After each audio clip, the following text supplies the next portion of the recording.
In this week's Parshat, Parshas Vayira, Hashem starts to perform the miraculous, transcending nature through the machos, the plagues. And the Ramban, Nachmanides, famously says that it is through everything that's happening in Yetzias Mitzrayim, through the Exodus, that Hashem is actually disproving three different forms of heresy.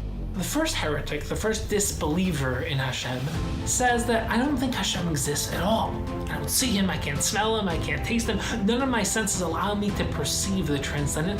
I don't believe Hashem exists. And the second type of heretic, he believes that Hashem exists. I mean, after all, if you look around the world, it's beautiful, it's magnificent. Learn biology, chemistry, physics. Just look around the beautiful world that we live in, and you say there must have been a creator. But this is called the watchmaker theory, that maybe God created the world and just left it to run by its own. And one of the reasons people assume this is that maybe God's like us. Maybe he gets bored. Maybe like us, when we try something, we get bored, but we try something new. God created the world and just got tired, left us for some different project. But the third level says that I believe that God exists. I believe that God created the world. I believe that God is still here. He hasn't left us. He's just not all-powerful. He cannot intervene with nature. Meaning, he exists, he's here, he's just not all-powerful. And the Ramban explains that the events of Yetzias Mitzrayim, the Exodus, disproved all of these. We prove that Hashem exists, he's here. We prove that he hasn't left us, he's still involved in this world, he still cares about us. And number three, that he's all-powerful.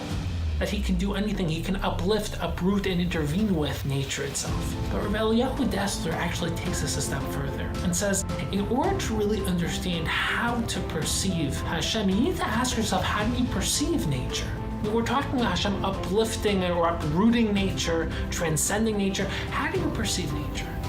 So the first type of person perceives nature as something that Hashem can intervene with, can uproot, but something that exists as a natural way of running the world. So Hashem, so to speak, is in a transcendent world, transcendent dimension, beyond time and space, and nature is what runs this physical world, and Hashem can intervene with nature.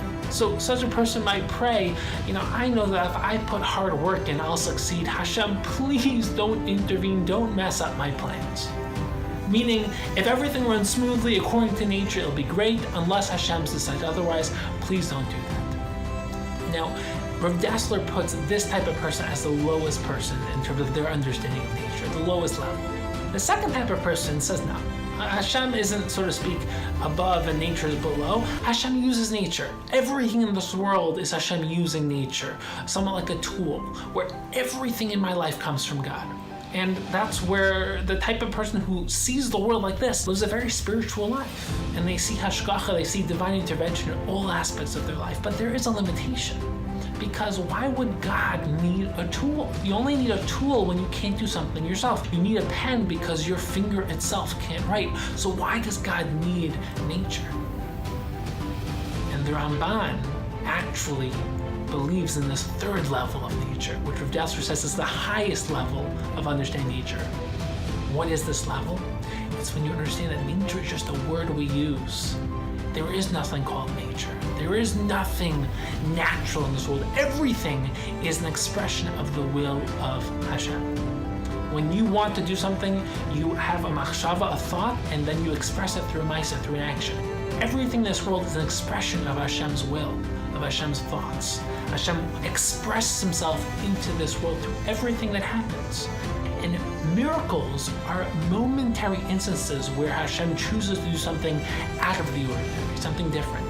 But everything that happens in your life is a reflection of Hashem's will. The Ramban famously says that the open miracles of Mitzrayim revealed that nature itself is a hidden miracle. And that's our job, is that we don't see open miracles, but we have to learn to see beneath the surface, past the mask of nature, to recognize that everything in this world has the beauty of divine spirituality within it. And if you can see beneath the surface, then you can see the miraculous within the natural.